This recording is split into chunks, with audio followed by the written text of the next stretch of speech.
Climate activist दिशा रवि की गिरफ्तारी पर छिड़ा सियासी संग्राम थमने का नाम नहीं ले रहा है। विपक्षी दलों के विरोध को आगे बढ़ाने के लिए छात्र संगठन सड़कों पर उतर आए हैं। वहीं सरकार की कार्रवाई का विरोध कर रही आम आदमी पार्टी ने दिल्ली पुलिस को नए रास्ते से घेरा है। दिल्ली महिला आयोग ने दिल्ली पुलिस को नोटिस जारी कर पूछा है, क्या दिशा की गिरफ्तारी के दौरान तय प्रक्रियाओं का पालन नहीं किया गया था? क्यों बेंगलुरु से बिना ट्रांजिट रिमांड दिशा को दिल्ली लाया गया? आम आदमी पार्टी की नेता स्वाति मालीवाल दिल्ली महिला आयोग के अध्यक्ष हैं। उनकी तरफ से जारी नोटिस में दिशा को उसकी पसंद का वकील मुहैया न करने पर भी सवाल किया गया है।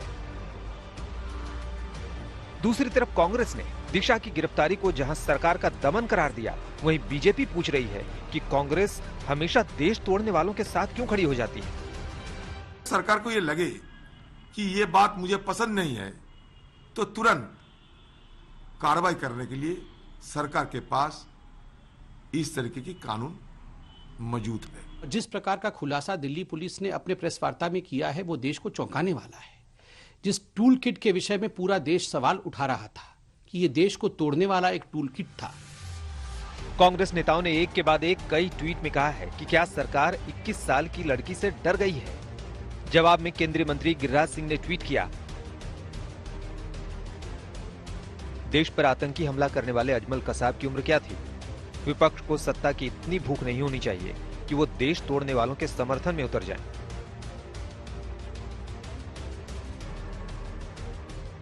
जो लोग ये बात कर रहे हैं, मैं उनसे पूछना चाहता हूं कि कसाब को फांसी देना उम्र के हिसाब से गलत था या सही था? देश की संप्रभुता को प्राथमिकता देनी चाहिए, देश के कानून को प्राथमिकता देनी चाहिए या कसाब के उम्र को प्राथमिकता देनी चाहिए? लेकिन विपक्ष के हमले थम नहीं रहे हैं। तो बात जो है सो है ही है। जिस तरह से भारतीय जनता पार्टी की आईटी सेल नफरत फैलाने का काम करती है सोशल मीडिया पे, तो उनके नाम भी बाहर आने चाहिए। और जिस तरह के समाजवादी लोग जब सरकार के खिलाफ आवाज उठाते हैं तो उनको जेल में डाल दिया जाता है। यहाँ तो आवाज अगर रोड पे उठाओ लोकतांत्रिक तरीके से तब भी जेल में डाल दिया जाता है। तो इसके मतलब भारतीय जनता पार्टी किसी आवाज को उठना ही देना चाहती है। बदले की भावना में इतना न गिर जाए कि कोई भी आवाज जो उसके खिलाफ किसानों के समर्थन में उतरे उसे जेल के सीक्षों में डाल दिया जाए। ऐसा लोकतांत्रिक देश में नहीं होता जहां अभिव्यक्ति की आजादी है। ऐसा तो वहां होता है जहां तानाशाह रहते हैं।